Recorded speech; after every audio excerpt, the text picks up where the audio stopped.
Some souls arrive gently, cradled by warmth, welcomed by love, but others are born into fire, into houses where silence cuts deeper than words, into families where love must be earned or performed, into bloodlines built on control, chaos, or quiet despair. And if that's you, if you've ever sat at the dinner table feeling like a stranger in your own home, if you've ever wondered, why me? Why this? You are not broken. You are not cursed. You are chosen. Carl Jung didn't believe that the soul is placed randomly. He believed that the self, the deep intelligence of your being, selects not the safest path, but the most transformative one. And those who carry a different frequency, the black sheep, the cycle breakers, the empaths and intuitives, are often born into families that cannot meet them. Not because they aren't worthy of love, but because they're here to transmute the absence of it. This is not punishment, it is initiation, a sacred call wrapped in pain. Let's uncover why the ones who feel the most out of place may, in truth, be right where the soul always intended them to be. Carl Jung taught that the soul doesn't grow through comfort, it grows through friction. And perhaps nowhere is that friction more formative than in the family. According to Jung, we are born into what he called a family complex, an inherited emotional blueprint shaped by our parents' beliefs, traumas, and unresolved wounds. These complexes operate beneath awareness, like psychic scripts we're handed at birth. You will be the caretaker. You will be invisible. You will carry our shame. But sometimes, a different soul enters the lineage, a soul whose presence begins to unravel the script. This is the beginning of individuation, the soul's journey toward wholeness. It starts with tension, disconnection, even exile. But at its core lies the sacred wound, the original break that opens a gateway to self-realization. This pain isn't random. Jung believed that your greatest suffering often conceals your soul's true path. And in many cases, that path begins with the wound of being born into a family that cannot truly see you. This is the archetype of the chosen one, not the favored child, but the one called to consciousness, the one who sees what others deny, who feels what others repress, not to suffer endlessly, but to transmute generations of shadow into light. Now let us journey deeper into the 4 soul-level reasons why you may have been born into exactly the family your soul required. Here's the first reason. You didn't come here to repeat the story. You came to break it. Some families pass down heirlooms. Yours passed down silence, shame, and the art of pretending. No one speaks the truth, but everyone feels it. There's a way things are done, unspoken rules etched into every glance, every withheld word. Don't cry, don't question, don't speak unless spoken to. And for the love of the family, never name what hurts. But then you arrived, and something in you couldn't follow the script. You felt the rage behind the quiet. You sensed the grief no one dared to express. You noticed the way love was conditional, based not on who you were, but how well you obeyed. Carl Jung believed that family trauma doesn't just disappear, it repeats. It lives in the shadows of generations until someone is born who sees it. That someone is you. You may have spent years wondering what's wrong with you, why you never felt at home in the very place you were supposed to belong, why the rules felt foreign, why you couldn't laugh when they laughed, or believe what they all believed. The truth is, your soul carried different instructions. You weren't here to fit in. You were here to awaken. You were here to hold the mirror no one wanted to look into, to say, "This ends with me." And yes, they may have resisted you, shamed you, called you dramatic, rebellious, selfish. But what they called rebellion was actually remembrance, because you remembered something they forgot, that love should not hurt, that silence is not safety, that pretending isn't peace. Breaking the pattern will not make you their favorite. It may make you the outcast, but it will make you whole, because the wound was never yours to carry.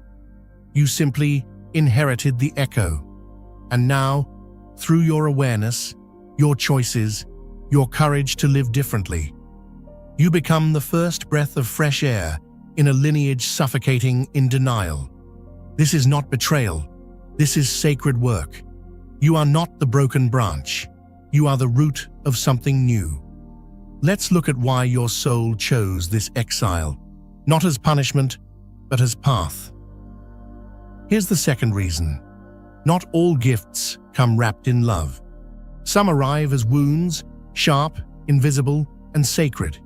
You may not remember the first time you felt it, but somewhere along the way, the world taught you were too much, too emotional, too intense, too soft, too wild, too real, or maybe not enough, not worthy of attention, not safe to be seen. And so, you split. You learned how to smile when you wanted to scream. You learned how to shrink to fit the room. You became what was needed: a caretaker, a peacekeeper, a shadow of your own soul. Carl Jung called this the sacred wound, a rupture in the psyche that doesn't just hurt, it hollows. But in that hollow, something begins to stir. The self, your wholeness, begins its slow emergence.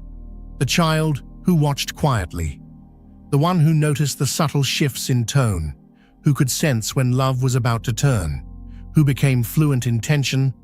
That child wasn't weak. They were becoming wise. Jung believed that the wound is where the light enters, not the light of perfection, but the light of awareness, of depth, of soul. So many who are born into toxic families carry this invisible inheritance, a sensitivity so acute it feels like a curse. But what if it isn't? What if it's the very thing that will save you? Because pain, when faced, becomes power. And the sacred wound is not asking you to harden. It's asking you to soften into truth. Instead of numbing it, listen to it. Instead of resenting it, ask, what wisdom lives inside this ache? What strength was forged in this silence? You are not broken because you feel.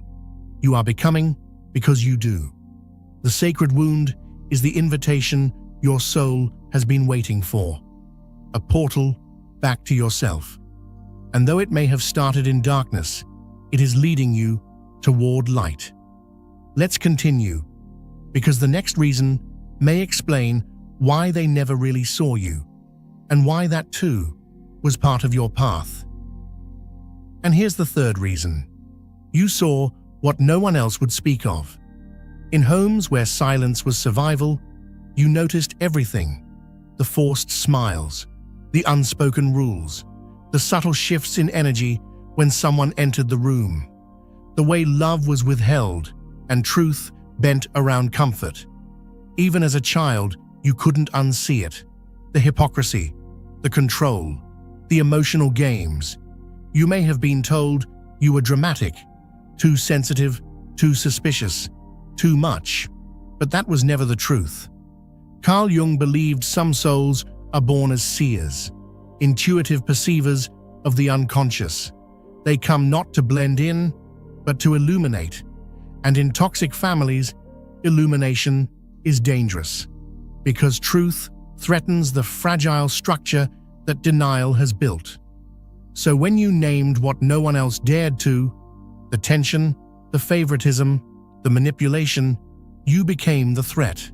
Not because you were wrong, but because you were right. Your gift of perception was not a flaw. It was your refusal to live inside the lie. You weren't born to play a role in the family play. You were born to notice the script and walk off the stage. This is why the black sheep so often feels exiled, not because they are lost, but because they are lucid.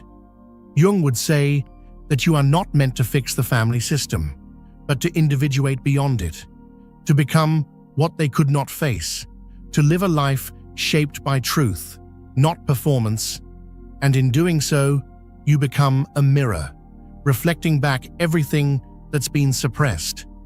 Not everyone will thank you for it. Most won't.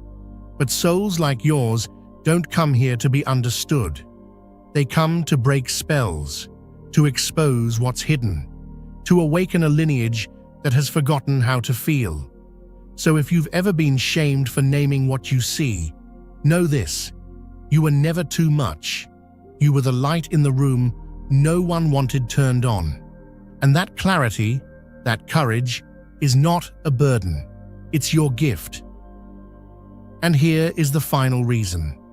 Carl Jung once said, "The greatest influence on the child is the unlived life of the parent." That weight can feel heavy, like an invisible chain, holding you to a story you never asked to inherit. But here's the paradox. Sometimes the child grows beyond what the parent ever dared to imagine. You might have believed you were born into this family by mistake. A misstep in the lineage, a soul misplaced. But what if you are exactly who they were waiting for? Not to fix them, not to carry their pain or be their savior, but to show what healing looks like by simply becoming who you truly are. You see, soul evolution isn't selfish. It's rippling, reaching back through generations, quietly stirring the roots beneath the soil of your family tree. When one person awakens, the whole lineage feels the tremor. Not everyone will follow. Not everyone is ready. But you are the seedling, pushing through the cracked earth. The new root, rewriting what was thought to be permanent. Your choice to face your sacred wound, to walk the path of individuation and wholeness, is a revolutionary act. It breaks the cycle, not by fighting against the past, but by becoming a living example of transformation. You carry within you the unfinished stories of your ancestors, stories of love lost, trauma endured, silence kept. And through your becoming, those stories begin to shift. You become a mirror, reflecting what was once hidden, a beacon, guiding others back to themselves, even if they don't realize it yet. So if you've ever doubted your place in the chaos, remember this: you are not a mistake. You are the sacred plan unfolding, the light returning home. And in your becoming, you carry the hope of healing, not just for yourself, but for all those who came before and all those who will come after. Your journey is their inheritance, and that, above all, is the gift. Take a deep breath. Feel your feet firmly planted on the earth beneath you. Place your hand gently over your heart. Speak these words quietly, with intention. I was not born into love to become lost. I was born into pain to become conscious. Now take a moment to reflect. What patterns am I here to break? What has my wound taught me to see? What truth do I still fear naming? Your healing is not a selfish act. It is sacred work for yourself, your ancestors, and the generations yet to come.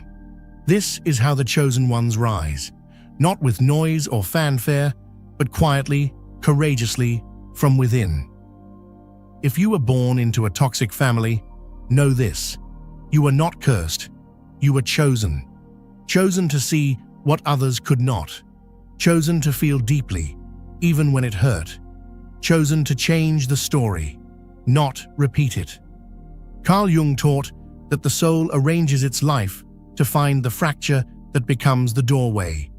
You are not broken. You are becoming. And even if your family never understands your path, the self does. Welcome to Echoes of Psyche, where every wound holds wisdom, and the black sheep become the healers of generations.